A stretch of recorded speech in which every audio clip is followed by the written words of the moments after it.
कोई दिक्कत नहीं। हाँ, सभी साथियों को मैं समझ सकता हूँ कि आप बहुत देर से बैठे होंगे, लेकिन मैं 10 मिनट का आप लोगों के समय आप लोगों से लेना चाहूंगा कि आप लोग दोगे 10 मिनट। तो सभी साथी इधर उधर बैठे हैं, साथियों आकर 2 मिनट के लिए बैठ जाए, 10 मिनट के लिए आप बैठ जाए। मैं आप लोगों के बीच में 120 की स्पीड से हम गाड़ी लेके अभी आए हैं आप लोगों के बीच में। ये आप लोगों से निवेदन है 10 मिनट के लिए आप बैठ जाए। साथियों 10 मिनट के लिए आप लोग बैठ जाइए, खड़े खड़े सुनाई नहीं देगा।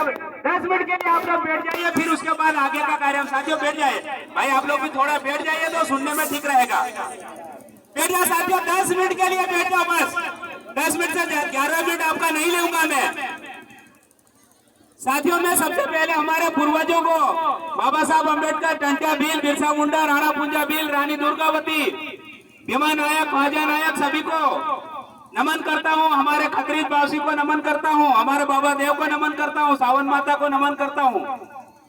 साथियों आप अपने पंचायत से, अपने गांव से इतना कीमती समय निकाल कर यहाँ पर पहुंचे, आप सभी का मैं दिल से स्वागत अभिनंदन करता हूँ। और यहाँ पे व्यवस्थापक जितने भी हमारे साथी हैं उनका भी मैं अभिनंदन करता हूँ, जोहार करता हूँ। और संचालन टीम को भी बहुत बहुत जोहार। साथियों आज आप 9 अगस्त विश्व आदिवासी दिवस के उपलक्ष्य में यहाँ पर उपस्थित हुए हैं। पूर्व वक्ताओं ने आपको 9 अगस्त विश्व आदिवासी दिवस के बारे में बता दिया होगा।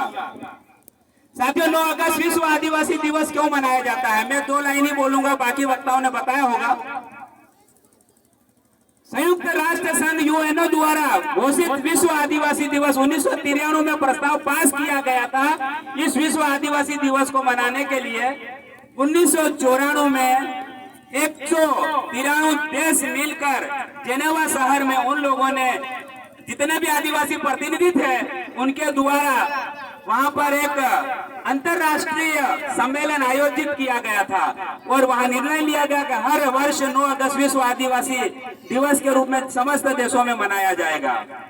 तो उसी यूएनओ द्वारा घोषित विश्व आदिवासी दिवस को हम आज यहाँ पर मना रहे हैं। उसका मुख्य उद्देश्य है आदिवासी समाज में अन्याय, अत्याचार, शोषण,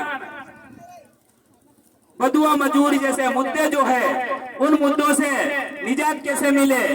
दूसरी बात, आज जन जंगल जमीन की आप लोग बात कर रहे हैं, तो इसको कैसे बचाया जा सके, हमारे समाज के अस्तित्व को कैसे बचाया जा सके, हमारी संस्कृति को कैसे बचाया जा सके, हमारे संवैधानिक अधिकारों को कैसे बचाया जा सके, इस बात के लिए इस विश्व आदिवासी दिवस को मनाया जा रहा है। साथियों में मेरी बात 9 अगस्त पे आगे न बढ़ाते हुए, साथियों यहाँ बैठे हुए सभी साथियों से मैं निवेदन कर रहा हूँ कि 10 मिनट के लिए आप शांति बनाए रखें। साथियों हम यहाँ इस एरिया में रहने वाले सभी भील आदिवासी है, सभी भील है ना। साथियों भीलों का इतिहास है, आज आप उठाकर देख लीजिए, मैं नहीं बोल रहा हूँ, भीलों का इतिहास है। 10वीं शताब्दी से लेकर 15वीं 16वीं शताब्दी तक भील राजा हुआ करते थे। इस एरिया में भील राजा हुआ करते थे। एक समय था उनका, राजाओं का, जो भील राज्य चलाया करते थे। लेकिन आज हमारी हालत क्या हो गई है, राज्य तो छोड़ो, हमारी जमीनें, हमारे जो हमारे पास साधन है वो छीने जा रहे हैं। साथियों भील राजा हुआ करते थे। राजस्थान में देख लो आप, बांसवाड़ा में बासिया भील का राज चलता था, कुशलगढ़ में कुशला कटारा का राज चलता था, डूंगरपुर में डूंगरा भील का राज चलता था, उदयपुर में उदया खराड़ी का राज चलता था, झाबुआ में जबू भील का राज चलता था, अलीराजपुर में आलिया भील का राज चलता था, झालोद में झाला वसैया का राज चलता था, उज्जैन में गर्द भील का राज चलता था, कोटा में कोटिया भील का राज चलता था, और रामपुरा में रामा भील ने बसाया था। साथियों ये भील राजाओं ने राज किया, मतलब वहां पे नगर बसाए थे और उनके नाम से ये आज नगर पड़े हुए हैं। तो ये हमारा भीलों का इतिहास है, हमको हमारा इतिहास जानना पड़ेगा।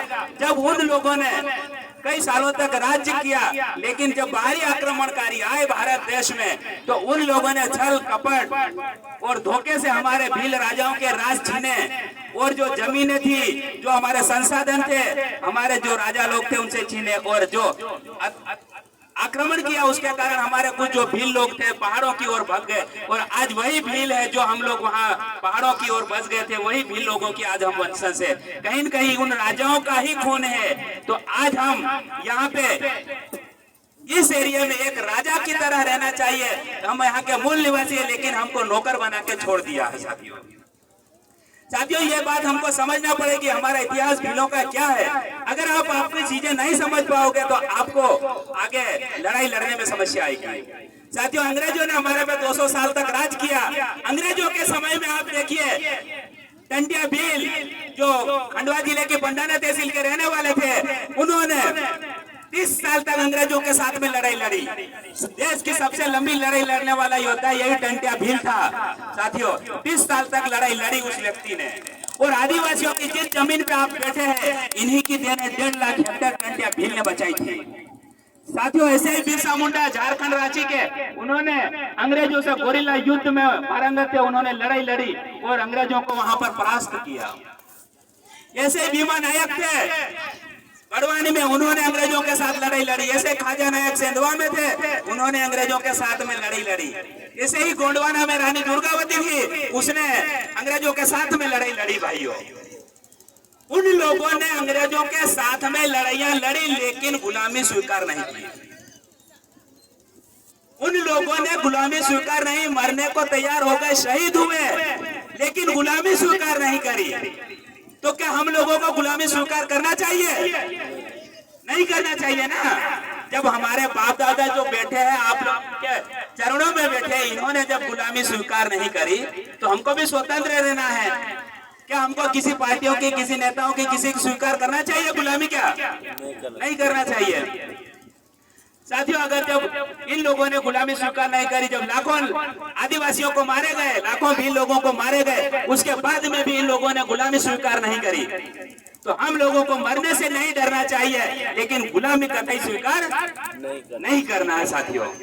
साथियों मैं अगली बात संविधान के ऊपर बोलना चाहूंगा। आप लोगों का काफी समय हो चुका है, इसलिए मैं ज्यादा समय न लेते हुए 5 मिनट में अपनी बात खत्म करूंगा। साथियों भारत का एक लिखित संविधान है और दुनिया का सबसे बड़ा संविधान है। आज भारत देश के संविधान के अंतर्गत राष्ट्रपति, प्रधानमंत्री, मुख्यमंत्री, विधायक, सांसद, तुम्हारे गांव का सरपंच भी उस संविधान की जो धाराएं हैं उसके अंतर्गत चलता है। आज देश में जितने भी सिस्टम है, कार्यपालिका, न्यायपालिका, व्यवस्थापिका, ये भी उस संविधान से ही चलती है। साथियों प्राइवेट संस्थाएं, सरकारी संस्थाएं, जितने भी सिस्टम है, सभी राज्य है, जिले है, गांव है, पंचायत है, सभी उस संविधान से चलते हैं। मेरा कहने का मतलब है उसी संविधान में आदिवासियों के लिए कुछ अनुच्छेद है। अभी साथियों ने या तो बताए होंगे, लेकिन मैं भी बता देता हूं। धारा 13(3) का रूढ़िगत परंपरा, अभी जो ग्राम सभा की आप लोग बात कर रहे थे वही है। साथियों जब हम ग्राम सभा, अगर देश में कानून लागू है, अगर सारा सिस्टम चल रहा है, तो वो आदिवासियों पे भी लागू है ना। तो जब हम ग्राम सभा का प्रस्ताव पास करके भाई हम जमीन देना नहीं चाहते, बात खत्म, तो वो कानून अपने लिए भी लागू होना चाहिए ना, हमारे लिए लागू नहीं है। मतलब देश का संविधान उसी से चल रहा है। दूसरी बात, उसमें 5वीं अनुसूची है। 5वीं अनुसूची की बात करूं, आपको जल जंगल जमीन का अधिकार देता है, ये पानी का अधिकार, आपको आपकी जमीन का अधिकार, आपके पास जंगल है उसका अधिकार है आपको। ग्राम सभा को उसका पावर है 5वीं अनुसूची के साथ में, लेकिन उसका पालन नहीं किया जा रहा है। शासन प्रशासन पर नियंत्रण का अधिकार है ग्राम सभा को, लेकिन वो पालन नहीं किया जा रहा है। आपके खेतों में, आपकी जमीन में तेल है, मैग्नीज है, सोना है, चांदी है, कोयला है, अभ्रक है, रेत है, खनिज है, गिट्टी है, जो भी निकलेगा आपके गांव से वो आपका अधिकार है। ये मैं नहीं कह रहा हूँ, 5वीं अनुसूची कहती है। साथियों ये 5वीं अनुसूची कहती है, जब देश में संविधान लागू है तो वो 5वीं अनुसूची भी लागू है। तो ये हमको समझना पड़ेगा, ये हमारा अधिकार है। दूसरी बात, हमारा आरक्षण की व्यवस्था है। 5th शेड्यूल में 5वीं अनुसूची क्षेत्र, झाबुआ जिला 5वीं अनुसूची क्षेत्र में आता है। तो चपरासी से लेकर कलेक्टर के सारे पद आदिवासी होना चाहिए, लेकिन ऐसा नहीं है। एक व्यक्ति, बाहरी व्यक्ति आके हमारे संस्थाओं में बैठ जाता है और वो शोषण करता है आदिवासियों का, क्योंकि वो हमारी भाषा समझता ही नहीं है। दूसरी बात, हमारे जो आदिवासी क्षेत्रों में दुकान लगाने का, रोजगार करने का, वो भी हमको 5वीं अनुसूची क्षेत्र में पावर देता है। बैंकिंग व्यवस्था, कर्ज लेने में, कर्ज देने में, झगड़े निपटाने में, जमीन विवाद निपटाने में, ये सारे के सारे 5वीं अनुसूची में प्रावधान दिए हुए हैं। भारत के संविधान ने इन प्रावधानों को दिया है। तो भारत का संविधान अगर देश की सरकार, राज्य की सरकार लागू किया है तो हमारे क्षेत्रों में भी लागू है। हम लोगों को समझना पड़ेगा। अगर हम लोग नहीं समझेंगे तो साथियों हमारे अधिकार हम नहीं ले पाएंगे। तो ये चीजें आप जो लड़ाइयां लड़ना चाह रहे हैं वो हमको अधिकार जानना पड़ेगा, उसके बाद हमारी लड़ाइयां लड़ पाएंगे। साथियों मैं अंतिम बात करके मैं आप लोगों से, साथियों आज देश में आदिवासियों के साथ शोषण हो रहा है, आदिवासी महिलाओं के साथ बलात्कार हो रहा है। मणिपुर जैसी घटना हुई है, छोटी सी लड़की काकड़वाणी क्षेत्र की बलात्कार कर दिया, सूरत में मारने की पूरी कंडीशन खत्म कर दिया था जिन्होंने कृत्य किया। उसके प्राइवेट पार्ट्स में कुछ सामान डाल दिया, दूसरा कुछ डाल दिया। साथियों मेघनगर की घटना थी, छोटी सी बालिका के साथ बलात्कार करके उसको मार दिया गया। नेमावर में 4 परिवार की 2 लड़कियां, उसकी माँ और बेटे को मिला के जमीन में गाड़ दिया था। आदिवासियों के साथ खुलेआम मर्डर हो रहे हैं। देखिए, आप न्यूज पढ़िए, आप सोशल मीडिया में देखिए, लेकिन कोई नहीं बोल रहा है। अत्याचार हो रहा, कोई बोलने वाला नहीं है। शोषण हो रहा, कोई बोलने वाला नहीं है। साथियों हमारे साथ बलात्कार आदिवासी महिलाओं के साथ हो रहा है, कोई बोलने वाला नहीं। साथियों क्यों नहीं बोल रहे हैं ये लोग? साथियों ये आप लोगों को समझना पड़ेगा।